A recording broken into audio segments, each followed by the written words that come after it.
Okay, this is part four of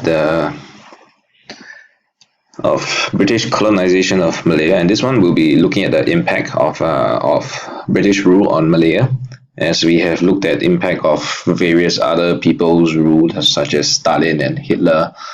So it'll be in the same format. We'll be looking at political, economic, and social impact. Okay, so we'll start off with the political impact, and now, yeah, regarding this, right? No, I just realized I only just read this part of the textbook, and I think it's actually pretty helpful because, like I mentioned before, we were supposed to have started with this chapter, all right, when we start teaching core history in Sec 3. So if you look at the textbook on page 69, uh, it actually talks about the impact, and it's under this section in the middle of the page, which is some beigey color kind of thing. All right, it talks about how do we measure progress, and what exactly do we mean when we say a state has progressed or has changed in positive ways. And so it asks us to think about how the British ruled Malaya, whether it had a positive or negative impact, and whether it has helped Malaya to progress. And so various ways to measure a state's progress would be the political, economic, and social way. So right, they give us the categories of this tree: what is a political, what is economic, and what is social impact. So like, for example, if at this point in time you still do not understand what is political, it is about policies that would promote the welfare of the local people, basically about governance. And Another example given in the textbook is absence of corruption in governments, the rule of law, how everyone can expect to be treated justly according to the law, policies that create a stable environment for creating wealth for the nation. So these are all got to do with political impact. Okay. And then economic impact, well, that would be just about building the wealth of the nation, and basically anything to do with the money side of things. That's economy. All right. And then lastly, social will be about the people. So mainly they will touch on education, healthcare, nutrition.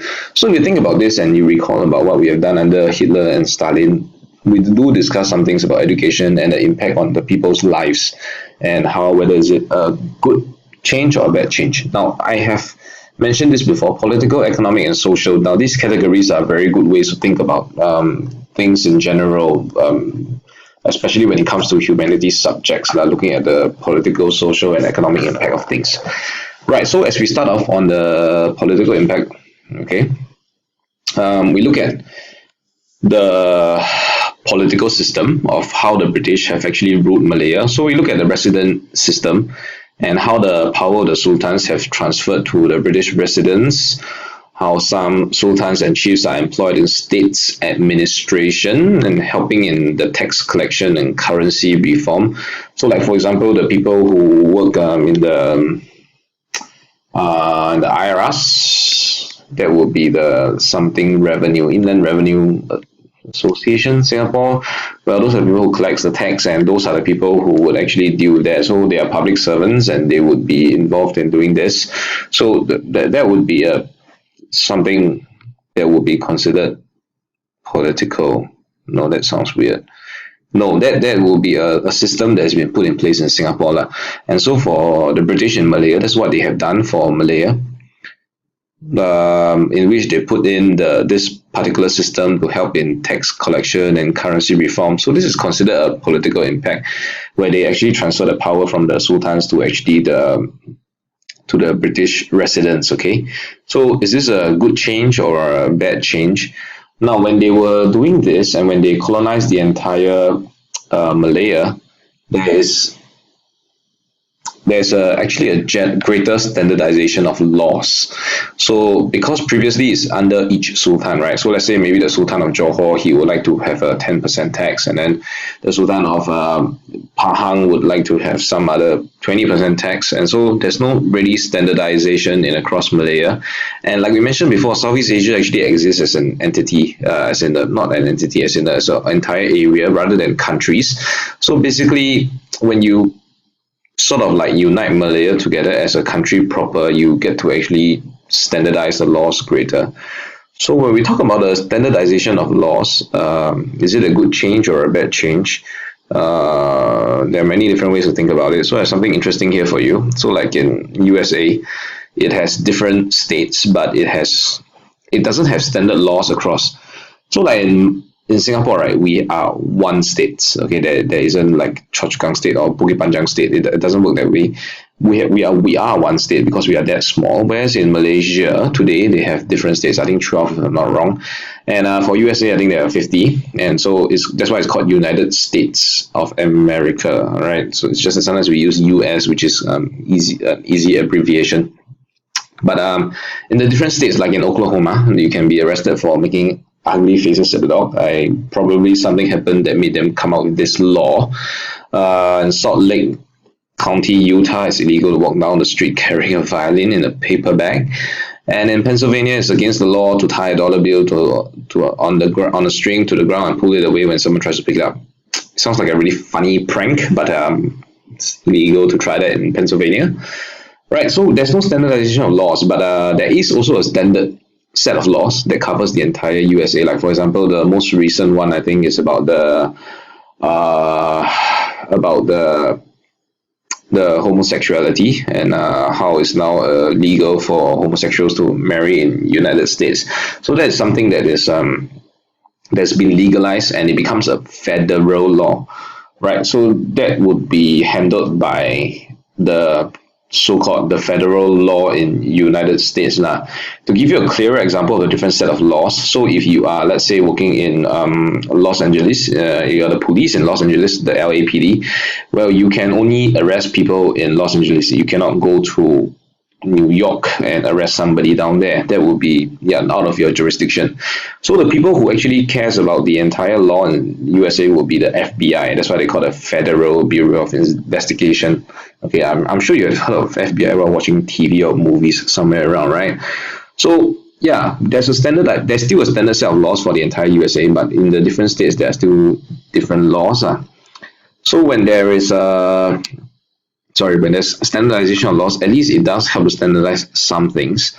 Okay, and also, well, when you look at the organization of defense, it's better organized, and it also promotes greater political stability where there will be no more succession disputes. So in a sense, when the British come into so-called power, when they transfer the power to the British, they make things more organized as compared to how the sultans have done it before, where it is a bit more disorganized and a bit decentralized in that sense. Maybe not disorganized, decentralized. Okay, so now everything comes under one power, and there will be the British, and there will be for better organization. All right. Now I'm going to be hopping between slides.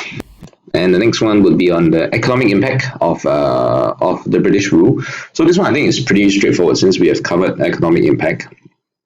Development of tin and rubber industries. Well, since the industries, okay, the tin and rubber are there in Malaya, but whether or not they can get the people or have the resources to actually extract the tin and rubber for use, okay, that would depend on people who would have the capital to be able to do that. So let's say if you're just a normal Malay and you know that you have tin and rubber in your land, but you might not have the necessary resources to get it out. So basically the Europeans, not just the British, the Europeans will come in with their capital. Capital is basically money lah, right? So like if I want to start a business, I need to have money to start a business, and that money will be called the capital. So this capital would help to actually develop this tin and rubber industries, and the British would also be able to bring in the immigrants labor, such as the Chinese working in the tin mines. That's why you have the Gihins and the Haisans fighting it out over tin mines, and then bringing the Indians to work in rubber plantations as well. Okay, so that's what the British actually did help to do. So now this set of slides doesn't exactly cover about the good and bad impact, but I think you can start thinking about it now. Is the bringing in of immigrant labor something definitely good for Malaya? But you got to think in terms of economic impact, not social impact, if you get what I mean. Okay. Next, creation of this export-oriented economy. So that was point number one, development of tin and rubber industries under the economic impact. Second point will be the creation of an export-oriented economy. So the Malaya, they would continue to be supplied with, not supplied with, they would supply cash crops. What am I writing here? Yes, so they will start growing cash crops and providing raw materials to the rest of the world.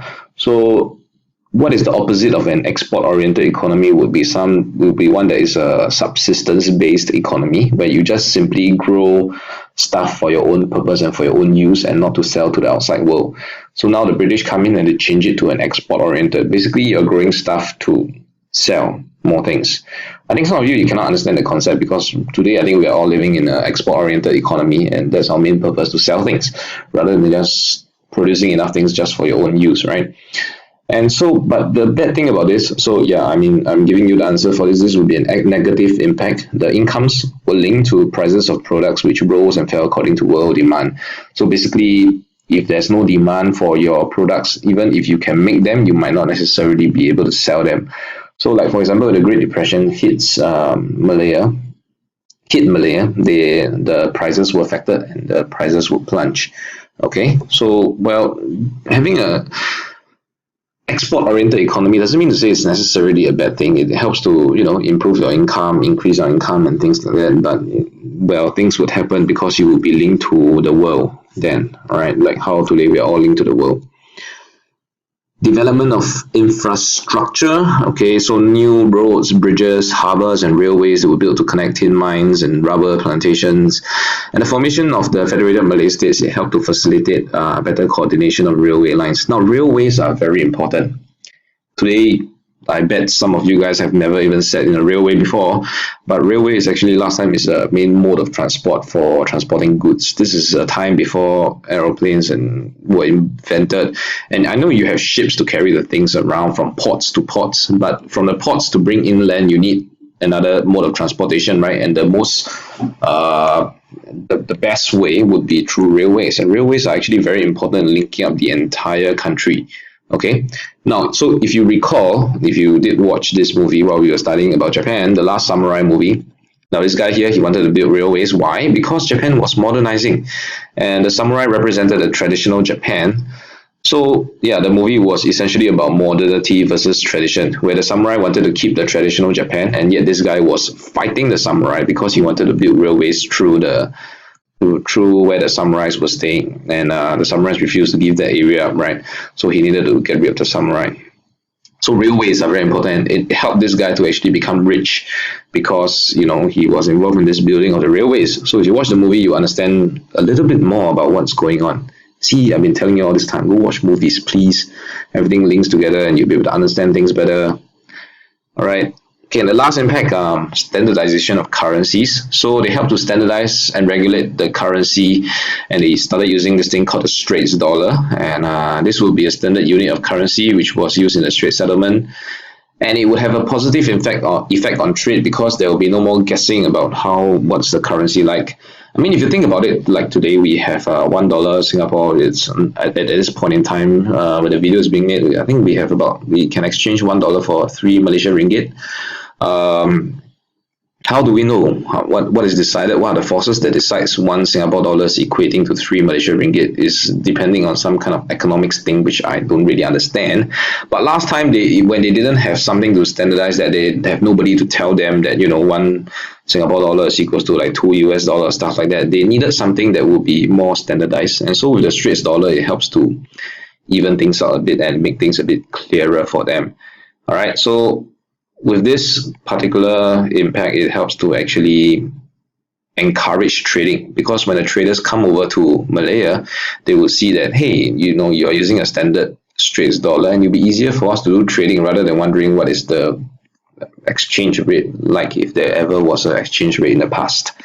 Okay, so that comes up with the political, that concludes the economic impact part of things. So for this video, I think I will need to stop here. So it will cover the political and economic impact, and the last video for this particular chapter, it will cover the social impact of the British rule in Malaya.